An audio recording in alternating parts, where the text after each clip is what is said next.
Hi everyone, welcome to our session on visual novels, African world crafting and imagined histories. We have a very interesting panel here with interesting stories to tell. My name is Kerongo. I'll be the moderator for this panel. Let me introduce my panelists. On my left is Elias Nabutete. I've said that properly. He's a fiction writer who writes under the name Mutendei writes. He has a profound talent for weaving intricate multicultural narratives that transcend boundaries and shine a spotlight on underrepresented and often overlooked historical and cultural elements. On my far left, he doesn't need any introduction, but you all know him as Gado. Gado is a renowned editorial cartoonist whose sharp wit and incisive illustrations has left an indelible mark in the world of political satire. He currently serves as the editorial cartoonist for the East African Standard in Nairobi, Kenya, and Gado's thought-provoking works have graced the pages of numerous esteemed publications across the globe. Next to me on my right is Salim Busuru. He's a visionary founder and creative force behind Avando Comics. You should all check it out. It's a dynamic group of talented artists based in Nairobi, Kenya, dedicated to crafting authentic African narratives through the compelling mediums of comics, illustrations, and animations. Welcome, gentlemen. I'll start with Gado. You have a show called XYZ that has been running in Kenya successfully for over a decade. Could you discuss how this satirical puppet show has explored and engaged with imagined African histories and contemporary issues? Thank you, Grace. It's great to be here, and it's always great to meet my fellow artists, especially Salim. And it's great to share a panel with Mutendei. I'm honored. You know, as a creator of XYZ, for me it was also a way of bringing editorial work to onto television, and so it took quite a while. It took probably about 7 years to fruition, so it was took quite a lot of time, and of course initially also the challenge was always it's a very expensive show. We had to look for partners to put money into that, and all those complications were problematic. And then there was also the issue of editorial control, which we adamantly insisted that we have editorial control of the work, which is difficult to get in any television station, let alone newspapers. So we had to. It took a while for us to reach there, but finally we did, and I think we also, with time, we kind of progressed. The other challenge was that we didn't have the technology indeed of actually doing the show in terms of producing the puppets, because the cost of also one puppet, for example, is, people do not know, is probably close to $500,000, because that's a live puppet, and it takes a minimum a month to make, and it involves artists drawing it, then you have to sculpt the puppet, and then you have to mold, and then in the end you get the latex, which we had to import from Austria, and then you have actually, if like so we have to do Grace's puppet, we have a hair salonist to put hair in. So it was quite involving, and at any point we probably had, when we started, probably 50 to 80 people working 24/7 for 3 months. So you can see the undertaking. So it was a huge lesson. We did about 10 months. I do not actually, it's still going on. The people we are trying to raise money for it, but I'm not I'm no longer the producer. I left. I'm just there as the executive producer. But the Buni Media does with other producers who have been doing a wonderful job. I normally worked as I was very much interested in writing, and I worked mostly with writers. And so that's what we took about this 10 seasons, sometimes on and off, but we did. Now, the XYZ was dealing with the daily, the current affairs of the show, but also what we try to do is also to really talk about feature, stories in which we would look at not only current affairs, but we would look at historical issues, we would look at global issues, but we would also look at feature stuff.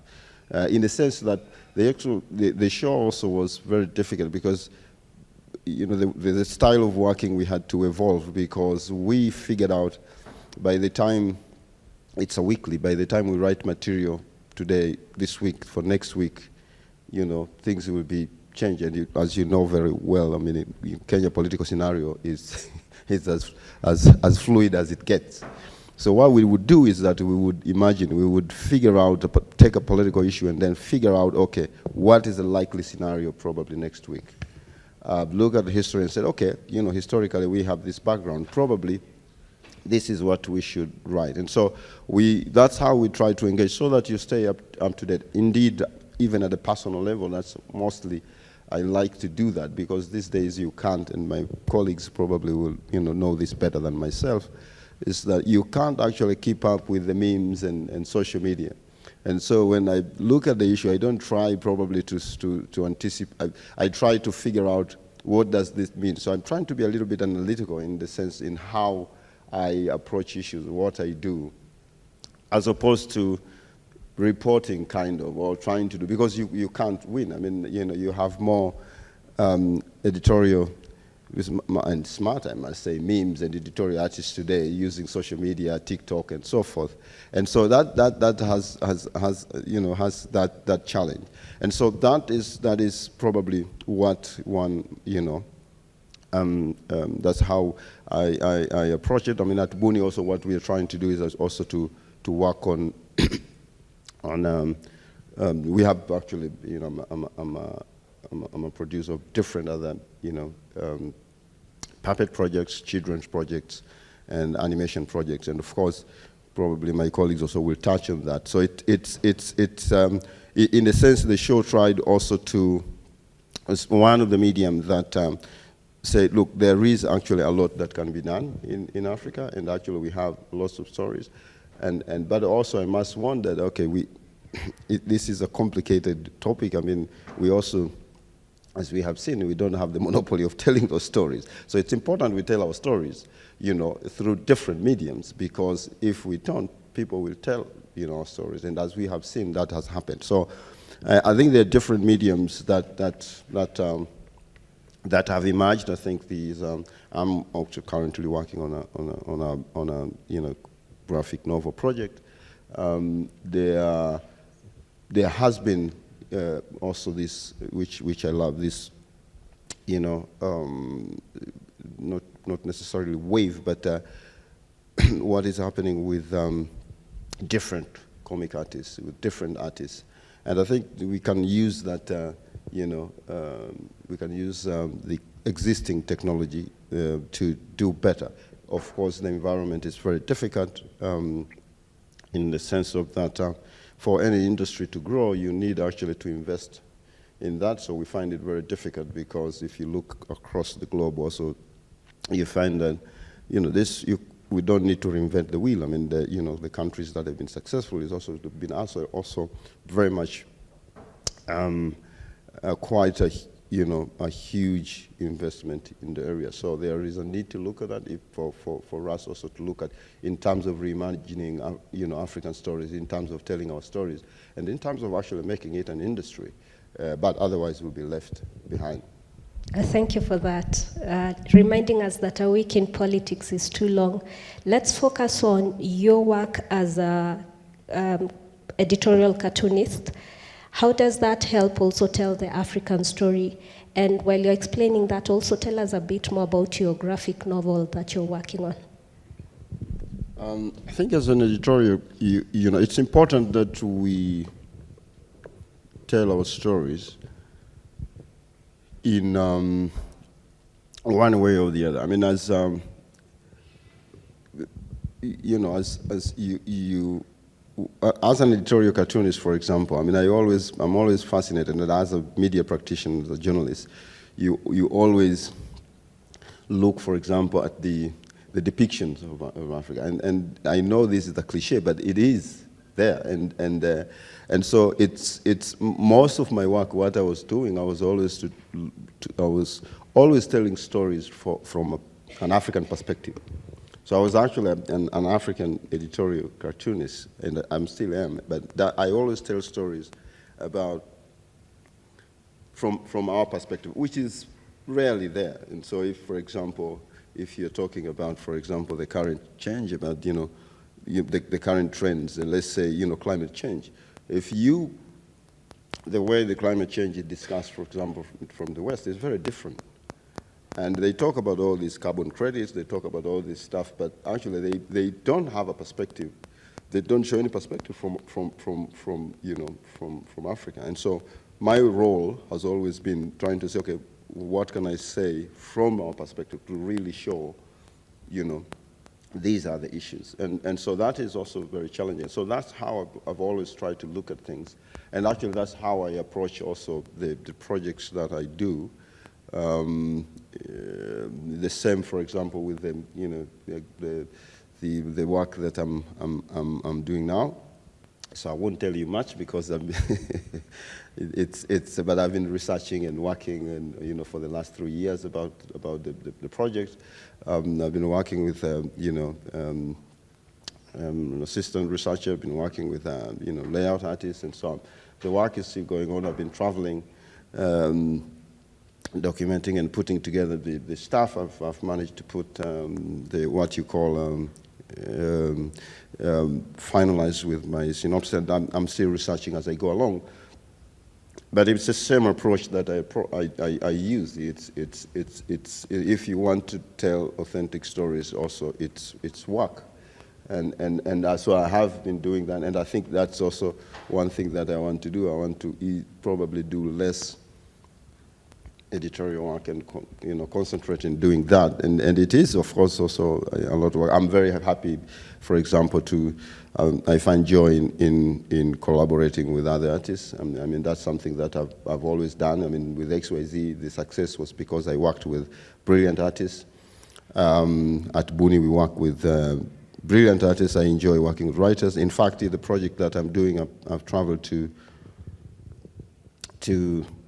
Mombasa, Kwale, and Dar, and one of the things I've done is I've conducted workshops with young creatives about that. So that is my approach to and in a way it's also a way of giving back. But I think in terms of telling our stories, it's important. It's important, but also we need I think our policymakers and we need also to understand that this cannot be an accident, and we cannot keep saying, oh, we want to tell a story. We tend to romanticize with the idea of telling our stories, and we are always frustrated about our stories, and I've heard this many times, and my colleagues will say that, well, this, we are not represented, or this is not, most of the time you hear this, that we don't have, that's not the story. Well, we need to tell our stories, and I think we need to understand that, our stories should be at the heart of who we are. And I think that would not only spur the sector, but also we as a people, we need to really understand that it's important we tell our stories. It's important that we we have also our policymakers, governments actually get into this act. It's not by accident that nations use arts and culture as it's a heart and soul of any nation, and I think we have to understand that, because our story is the heart and soul of ourselves. Thank you, Gado, for that. Moving on from telling our stories authentically, we have Mutendei. He has a very deep passion for writing works that emphasize on the underrepresented and unrecognized aspects of our culture. Tell us a bit about your work and how you bring that out in your content. Okay, thank you. I'm happy to be here and share some knowledge with you guys, as well as with Gado and Salim. So my main creation is Shadow Walkers. It's a fantasy adventure story based on the gods of Africa who are at war with each other, and through the war you learn about the different histories, ancient kingdoms, and different legends of gods all over Africa. When it comes to now bringing out different stories, we pretty much have an open template. One of the effects of colonialism is the race memory, for lack of a better term, was wiped clean. So we do have an open template that we can explore. Salim has done amazing work on that, Gado as well as myself. The key thing that I focus on is what is the message of your story, and the message can be carried in different ways. So, for example, you have to rewrite the narrative. So, as an example, if you look at Native American Indians, throughout Hollywood, they've been presented as being nomadic people with temporary structures, but no one knows, or Hollywood at least, doesn't represent that they had permanent cities all over the landscape. Part of that was the agenda that they did not use the land, they had no permanent structures, so the powers that be at that time took the land from them. When it comes now to Africa, we can reinvent our own template. If you have watched the series Kizazi Moto, they take a central idea and use that as a canvas to represent so many things in Africa. It's very similar to the template that Netflix did with Love, Death, and Robots. So they've taken the theme Love, Death, and Robots, but then they've told so many different variations and so many different narratives within that template. So you can pretty much choose anything, just make it relatable to the location, the history of the people it comes from, and then the audience you want to tell it to. Thank you for that. So how does Shadow Walker, for example, shape a more inclusive and comprehensive African narrative that tells about our histories and our identities? Okay, so the idea of Shadow Walkers came from watching the movie Gods of Egypt. I watched Gods of Egypt, and it had Caucasian characters as the leads. All the subservient characters were people of color, and then you only had one real African god.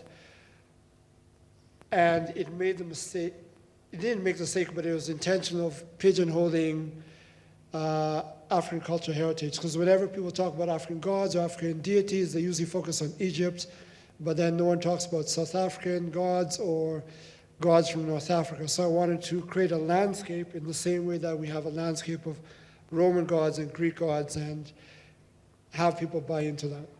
Yeah. Thank you for that. Let me make a short announcement. The author, Jennifer Mukambi, is going to be holding a signing outside. Don't leave now. Leave after the session. Okay, thank you for that, Mutendei. Can I just add one more thing? Yes, sure. Okay. So as I said earlier, it's an open canvas. I think what we as artists need to focus on is world crafting. And whenever I focus on world crafting, I like to do two things. First of all, is whatever your idea or concept is, everything must tie into the idea of the story and message you want to communicate. And the second thing is, when you're world crafting, think of the purpose of the world and the purpose of the elements in it. So to give an example, I had this story where if you look at a lot of Sumerian ancient history and Indian history, in the mythology, there's a concept where there was an advanced civilization that had weapons of mass destruction. They went to war and the weapons were used. Then I thought, okay, everyone is debating about what was the purpose of the pyramids, and my idea was, okay, the pyramids were actually bomb shelters from that war, right? So now if you look at pyramids being bomb shelters, you can then build a story based on what led up to that war, what were the politics behind it, and who were the players. So there's many things that you can do in that sense. Thank you for that. So Mutendei is saying, use everything that Africa has to tell a story around it, right? Yes. Thank you for that. On my right, we have Salim. Salim is the co-founder of the coolest comic group. It's called Avandu. You should check out their website. There's an interesting project you did with Marvel. Tell us a bit about that and how you infused the Africanness into it, authentically. Thank you. First of all, thank you for having me. I'm really happy to be here, honored to be beside Mutendei, and especially Gado. I used to copy his drawings when I was small, and so being here on stage with him is quite an honor. Regarding the project that we did with Marvel, in essence, what they were doing is, it's called Marvel Anatomy, and what they do is they break down the characters and the abilities of all the superheroes that we see, from Iron Man to The Thing to any character, Thor. And so basically what they did is they took Wakanda and they said, the Wakandans have compiled this data from their research as they look into these characters. And so what I was called in to do was to put in the African elements into it, in terms of Wakanda is in Africa. Actually, they are our neighbors. Yeah. So I was brought in to give that design, that African sense and identity, and basically, yeah, that's what I did. I did that. They loved it, and the book is out. It's available on Amazon, and yeah, you can check it out if you are interested. What's the title of the book? It's called Marvel's Anatomy. You're also working on a new comic, and it's based on African artifacts. Tell us a bit about that and how far it's gone. Yes. So it's called Wana Magere, which means children of Luanda. And in essence, we are telling the story of, okay, let me just start. It was inspired by a project I was in called Invisible Inventories. And basically what that was looking at was African artifacts in Western museums. And so from that, I think there's a story here. So because we were also working on a Luanda project, Luanda Magere, and so we said, these two things can go together. And so what we decided is we're going to have these siblings, Nema and Jawar, going around investigating and looking through the community and figuring out the paranormal activities that are happening. And these paranormal activities are happening because the spirituals is out of balance, and they're out of balance because artifacts were taken and they're stored somewhere else. And so what it's about is getting into that community, figuring out what's wrong, what's causing the paranormal activities, and finding the specific artifact that's the cause of that. And so you find yourself in an entertaining adventure that at the end of it gives you the meaning and purpose of a particular artifact in a certain community. And so it's, I would say, edutainment. Okay, thank you for that. We can go back to the audience. If there is anyone with questions, raise your hand. There's a roving mic. You'll get some questions. You'll get the mic to ask questions to the panelists. Yeah. In the meantime, I have a question for my panelists. How has technology helped you in telling your stories as visual artists? Technology. We'll start with Gado, then Mutendei, then Salim. I think I was asked just a few days ago, somebody asked me, Gado, are you afraid of AI and what is happening? And I said, no. I've always see technology as a tool that can always, help me with my work, aid me in doing my work. That has always been my approach, I think. But I suppose also historically you see that. That's not for myself, but also for other areas. And so what we need to focus is to see how can we harness technology in terms of what you want, in terms of what you do. So personally, I'm excited with the new projects that I do, and my focus is always to say, okay, how can this new technology how can I use it? And in terms of, for example, AI, you say, okay, how can actually AI, take my graphic novel and probably its characters, how can AI now, from what I've created, probably create a series out of it, create in terms of, let's say, a visual or an animated film out of that. And I think, so of course there are a lot of questions that needs to be answered, and I think technology will always be changing and becoming better. But personally, I think that's my approach, and that's how I see it. I'm still, pretty much old-fashioned. I draw, black and white and I drawing board, and I scan my stuff and, use technology, computer, whether it's Photoshop or Illustrator to enhance my drawings. And I also work with other artists, whether it's layout artists and so forth. And then I think there's I find joy and beauty in that. And so I really don't worry much about technology, and I actually love to work with technologists. And if Mutendei, for example, is wonderful with tools, I'm always more than happy to say, okay, I have this project. How can I move forward with it? I mean, you are a technologist, you are this geek who can do things, and that's always very profitable. And I think whether it's film, whether it's animation, and that's what would always make you leap forward. Mutendei.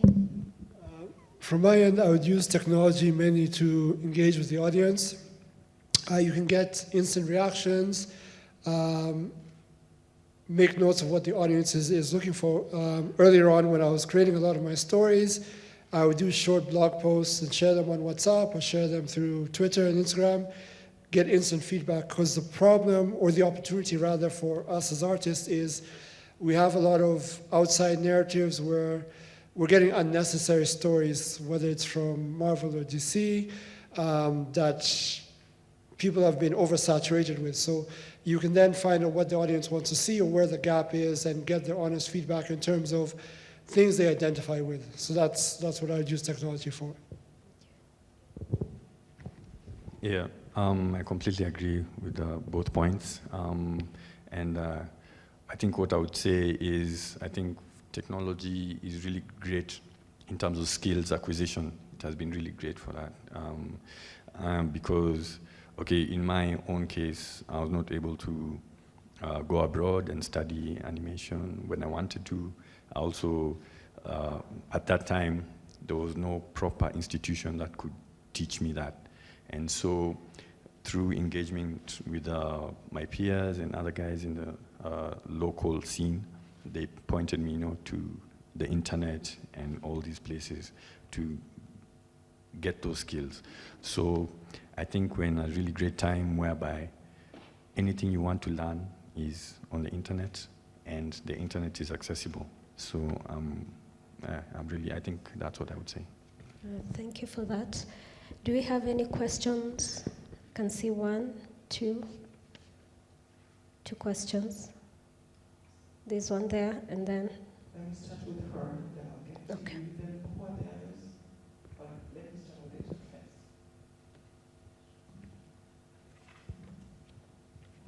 Thank you very much. It's an honor for me to be here. First, because I really enjoyed XYZ. My favorite characters were Chebukati, his wife, and Pielo Lumumba. I really enjoyed it.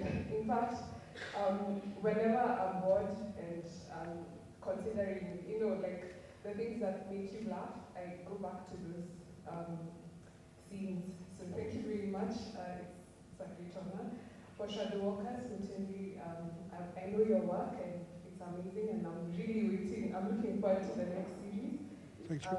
For Salim, I've been here maybe perhaps from the beginning, so it's good to see how far you have come. It's fantastic. I've been warned that I tend to have,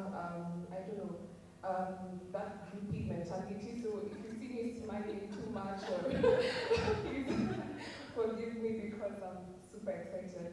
So perhaps my question is this, what is the role of consumers in pushing to get investment from the government? Perhaps any of you could answer, but Gado, as you had brought it up, if we're pushing for the government to invest in us telling our stories, in the infrastructure, what is our role as consumers in making this happen? Thank you. I guess we'll be taking them in clusters, then you'll just be answering them together.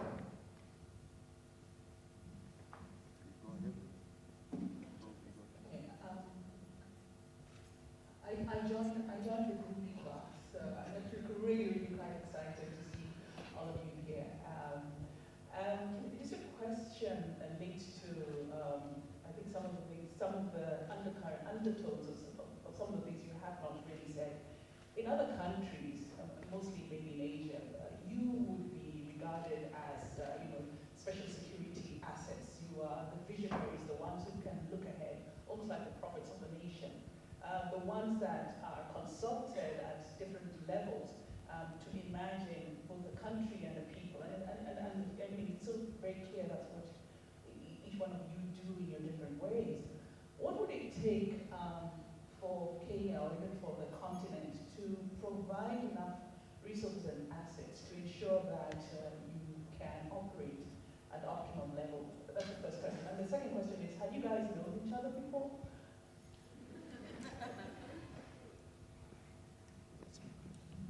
Is there another question?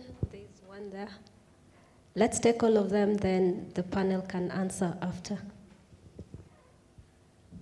Good afternoon, everyone. My name is Valerie, and I come from a small but very vibrant book club that's now recently thinking about expanding our reading to more very interesting graphic illustrations, such as the one that we do. I grew up on XYZ, so this is a childhood memory that's very core to me. My question specifically is to Salim.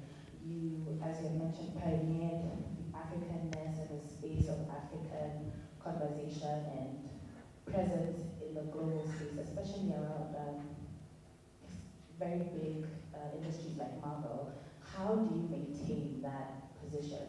Because I know in the Marvel space, Wakanda was very historic, it was a very big move for the African continent, but even the diasporans and those that do have some sort of connection to the continent, how do you maintain that, and how can we really emphasize that should this narrative be included in the global space, there needs to and there must be an African representation across the board throughout.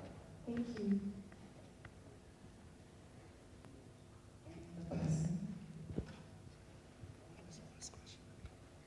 On how, I'll ask it again. We're done with questions? Okay. So the first question was directed to Gado on the role of consumers, what they can do to lobby government to get you investments. And also just to add on to that, what the creative community can do to get the government to actually also plug in into this.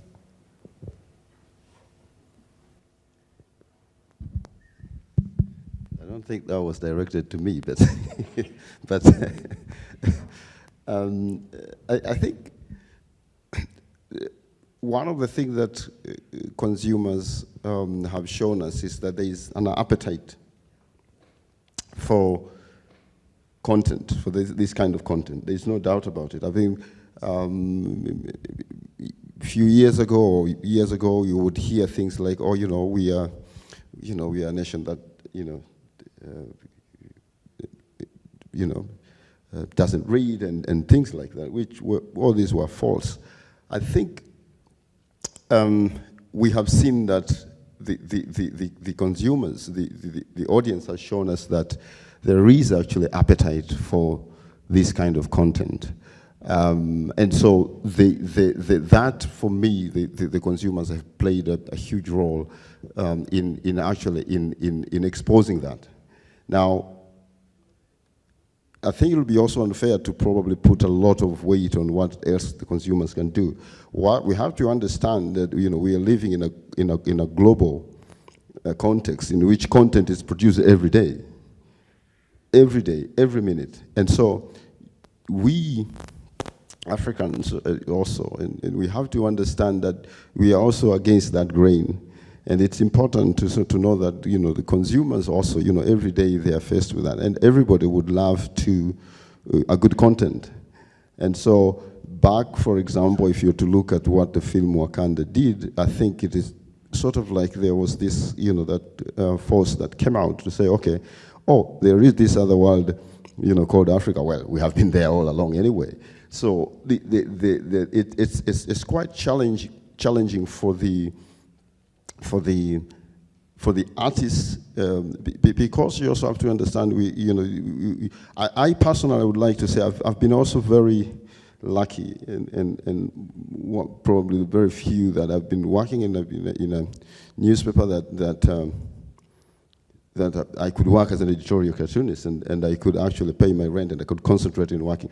That's very different for lots of my colleagues, and I'm very much aware of that. They have also to hustle, they have to do this, they have to do that. And much of that, I think, I still go there. I know this has been said, but I think we still have to, our policymakers, our government have to understand the value of this sector. They have to, and as Yvonne said, I mean, it is, if you are to look at other countries, it is not an accident. It is because also there has been actually investment in the sector that has helped artists, that has helped to showcase, that has helped to dominate the sector globally. There is no other way, and so it is very difficult. And I'm not a politician, or to exactly probably. And once again, it's we don't need to reinvent the wheel. We can copy what has happened in these other countries and actually do that. As a matter of fact, I think in Kenya, if you're to look, I've always thought that you already have pioneers, Salim, Mutendei, others, Bunis, and others, that have already shown that they have done this work. They have, I mean, even the fact that actually Macondo Festival has this session, that in itself shows you that there is something going on. But this cannot be left to the Macondos and alone, because, as I said, it's a much bigger issue. So if you are to look, for example, just to give an example, if you are to look at what happened in Korea, for example, it's very interesting. We look at Korea films, Korea series today. We look at the success that they've had in music, but what has happened is because that is the result of very much direct involvement, investment, and the government and the country saying that this is Korea, this is what we're going to showcase. There is no other way. They actually invested in it, in films, in schools, in investment, in private sector as a country. If you are to look at what has also happened in countries like South Africa, that is the same. I think a lot of people, we talk about, I'm always fascinated about, for example, about the talk about China and what they're doing here, and the amount of concrete that they invest. Well, guess what? The Chinese actually are putting so much money in arts and culture that you have no idea. They are putting a lot of money in schools, they're putting a lot of money in films, in animation, and that is somewhere lost, and it is because they know the heart and soul of any nation. It's the arts and culture, it's your stories. So I think there is also, it's a bigger challenge that, unfortunately we have actually very clueless policymakers, a very clueless government who they talk and they say things like funds for kazi kwa vijana, and they treat it, and we have to stop. I think this is very important. We have to stop. I'm very much, I'm one of those people who is very, especially how we use the word talent. And I'm very cautious about that, because we always, as we say, okay, it's talent, and then we treat talent as Mutendei is a talent. So Mutendei is doing work. We have to recognize as a country that that is work, and actually he needs to be paid for that work. It's not some side thing that we can think about other policies, and then you can say, oh, what are we going to do with these talented people now? I think we can allocate some millions. Well, let's give them 3. No. It has to be a very, very deliberate and understanding of the whole of the bigger picture if we actually want to make these leaps. Mutendei, you want to add on to that? Yes, so I agree with several points of Gado. I'll add a bit of my own. I think that the government needs to create marketplaces and then get out of the way. In terms of what Gado said about policy making, you cannot have an industry that's not run by someone in that industry. To use an example, we had several security concerns over the last decade, and at that time when we had those security concerns, the security industry was being run by someone who runs hotels, which doesn't work. So if we were making policies for artists, we need an artist at the helm. The same way if you're doing medical policies, you need a doctor at the helm. So the government needs to not be in competition with the artists for the spotlight or for public recognition. They should create the spaces, get out of the way, and then let the artists take the art wherever it will go, and then not be, I'd say not be threatened by not holding someone on a leash. That's the other mentality that seems to tie into the government, that they always want to be in control, but you're supposed to build structures, build marketplaces, build synergy, and get out of the way. One key example of not having a good policymaker in place is Kenya has fantastic writers. We've had people like Meja Mwangi, Gugu Athiongo, Grace of God, Margaret Ogola. Then we have very aspiring filmmakers who've been on Netflix and everything, but the government has not created a fund where we can turn these books into movies. If you look at any other country in the world that has famous authors, whether it's Nigeria, South Africa, or America, or Britain, they have all made adaptations of their most famous novels. That has not happened in Kenya, and that's another example of politicians missing the mark and not having someone who understands the space run the space. Thank you for that. That was a bit heavy. I hope it answers your question and your question. Moving on to Valerie's question about, I hope you'll have a book club about the graphic novels. Make sure you introduce that to your book club. Valerie was asking, how do you maintain the position of being the authentic storyteller in these African stories that are being told in the world?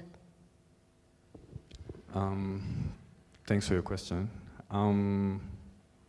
Maintaining it is, how can I say? Is just keeping at it. And keeping at it means doing the research, continuing to create, and being purposeful about it.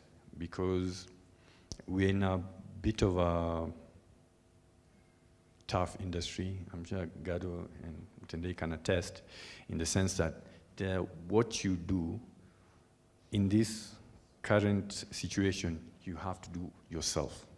Yeah. There isn't really a reference. There isn't really somebody who is before you telling you this is how you should do it, because African art and content culture has not really been explored and sort of reinterpreted as many times as Western and even Asian culture has been reinterpreted. Because I'm sure you've watched so many movies about King Arthur and the Knights of the Round Table,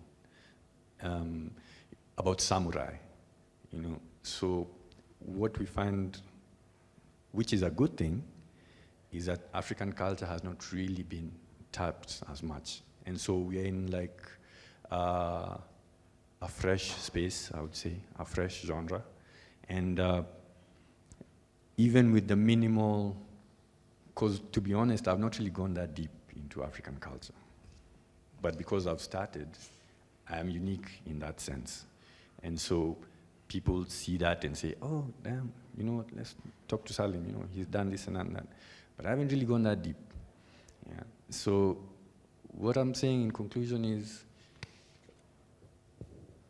go buy the books. There are very many, okay, they're expensive, but they're there. Go buy the books. They have the images there, and they have the content there. So it's for us to maintain this momentum and be the unique individuals, which is also what I'm trying to do. That's what I'm constantly pursuing, is to just do the research, do the practice, and it will be automatic. Thank you, Salim. Gado, you have something to add? Yeah, I think it's very important that to add to Salim's point. And I'm always, you know, honored whenever I share a platform with my colleagues, because it is actually, Salim is being humble about it, but it's a very difficult situation for African and people like Salim, myself, and Mutendei. He said something. He said you have to do it by yourselves, and African artists most of the time they're doing it by themselves, and that's very, very difficult. And I don't want to sound doom and gloom. I mean, I'm very optimistic about, by the future, and that's why I'm also, you know, getting involved in a very challenging project, you know, the graphic novel that I'm working on. And so it is, there is hope, you know, and there's always, as Salim said, I think what we have, you know, probably touched is just the veneer of what is inside, what is deep, you know, on the ground about Africa and what, you know, it possesses. So there is hope, definitely, and the only other way, I mean, I see is to say, look, it's basically to keep going. I mean, I don't think I've waited for policymakers for me to do my projects. I don't think Salim or Mutendei have waited. So you have, what gives me heart is this seeing, you know, people, artists really moving forward and doing what they do. That has been very heartwarming. We're almost ending the panel. I just want to ask the final question to our panelists. What legacy do you like to leave behind with your storytelling? We'll start with Salim, then end with Gado. Okay, that's a tough one. Okay. The legacy I would like to leave is